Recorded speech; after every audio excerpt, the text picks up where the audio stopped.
I imagine my predator to be an archer. She has a sack filled to the brim with poison arrows. She's incredibly smart and incredibly clever. So far, she's been hunting me for most of my life.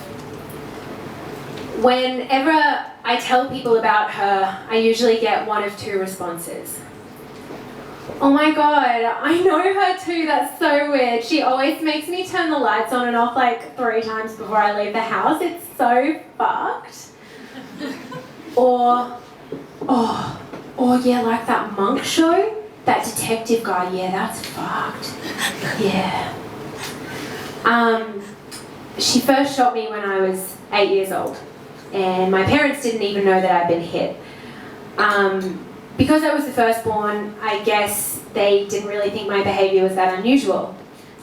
It started out by me just hating it whenever they shut their bedroom door, or I just had so much trouble sleeping alone, and I was incredibly scared of the dark. When I was 10 years old, she shot me again, and this time there was a lot more poison. Did you guys ever collect things like Pokemon cards or Kinder Surprise toys or Tarzos or Beanie Kids? Yeah? I collected that shit. Like, I collected that shit. Okay. My Beanie Kid obsession was synonymous with like genuine hoarding behaviour. By the age of 11, I had 147 Beanie Kids. And I was absolutely ruthless. Like, I would do anything that I could do to get my $10 to go to Kenny's Cardiology. Yeah, remember that? And I would pick out the newest and the cutest and the rarest Beanie Kid that I could find. And other kids, they would be playing with their toys, but I was never going to touch mine, because obviously that would decrease their value. They all sat on a shelf, perfectly neat, with their tags attached and the little plastic clasp thing to protect them. It was around this time that things started to get worse, because numbers got involved. I remember the archer, she would convince me that I had to touch everything that I owned before I went to sleep, including all of my Beanie Kids. It would start out quite small, but every night the rituals would just get bigger and bigger, until I got to a point where, in order to go to sleep, I'd have to touch everything I owned 3 times, including all of the Beanie Kids. I would have to kiss them each on the head 3 times and whisper, "Good night," before I could get into bed. And then when I was in bed, my parents would each have to kiss me 3 times in the shape of a triangle before I could fall asleep. And if I needed a glass of water, if I had to get out of bed, then I would have to do all of that again. It started to get worse. The next was that I couldn't fall asleep unless my parents were also in bed asleep. And this meant that any late night dinner party that they were having would be completely drowned out by the sound of me wailing in my bedroom, just begging for them to come to bed. Because every minute that I was awake, I was getting less than 8 hours sleep, and everyone knows you shouldn't have any less than that. This was the reason that I was never invited to sleepovers, or invited back to sleepovers, because I was always the girl that was telling everyone to stop talking and go to sleep. I was that girl.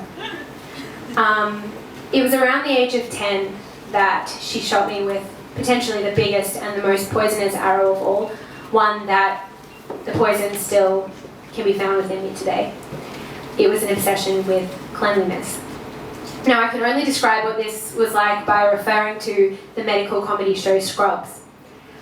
There's one episode where they show a patient who has an illness shaking the hand of a doctor who is healthy.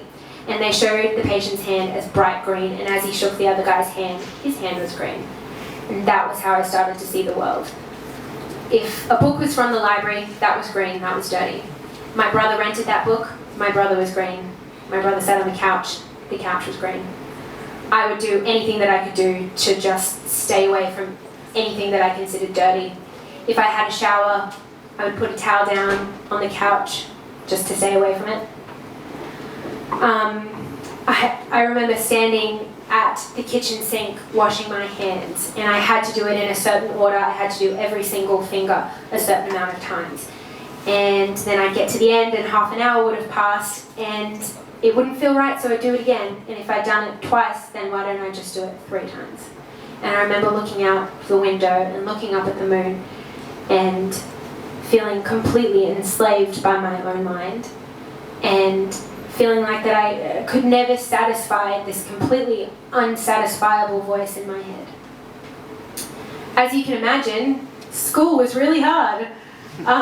There's one moment that stands out, and it involved one girl, and I'm not going to mention her name because this is Brisbane and she's probably in a damn room. So I won't do that. But I had observed that this girl was a serial nose picker. That was the most disgusting thing that I could physically imagine at that point. I mean, my first ever boyfriend, who I met at Scouts, was swiftly and unceremoniously dumped when I noticed him with his left hand up his nose hole. So that was like a deal breaker. But I was sitting out and it was lunchtime and I was sitting on the green grass and I was eating an LCM bar that I had traded for a yoga top, won that one, and I felt the skirt of a girl brush past my back and someone tapped me on the head. And I looked up and it was the nose picker girl. And she looked down at me and she said, "Hi, Leah," right? And so I threw my food to the ground and I ran to the public toilet and I blasted on the tap and I shoved my entire head underneath the water. And I didn't have much to sanitize myself, so I pumped the soap 30 times and I just scrubbed my hair. And I remember looking up at myself in the mirror and my face was covered in tears and water and my school uniform was covered in soap. And I just remember thinking, how am I going to explain myself? And I was left with that feeling all the time. That feeling of shame and feeling like, how could I explain this behavior that I didn't even understand what I was doing? And when I think of my parents, even though they weren't hunted by this archer, they had to suffer by watching me suffer. And it was around the age of 13 that I was taken to a child psychologist who diagnosed me with obsessive compulsive disorder. And this was the best thing that could have happened to me because I finally knew who my enemy was. And with that knowledge, I could become equipped to fight her back. Even now, I'm still hunted by her. And sometimes I'll be shot and I won't know it. Months or years will go by without realizing. The most recent thing that she shot me with was an obsession with health. I exercised myself to the point of injury and then to the point of surgery and now to the point where I'm having to relearn how to walk properly. I find peace in knowing who my enemy is, and even though she's still smart and she's still cunning, I'll always try and fight her back. Thank you.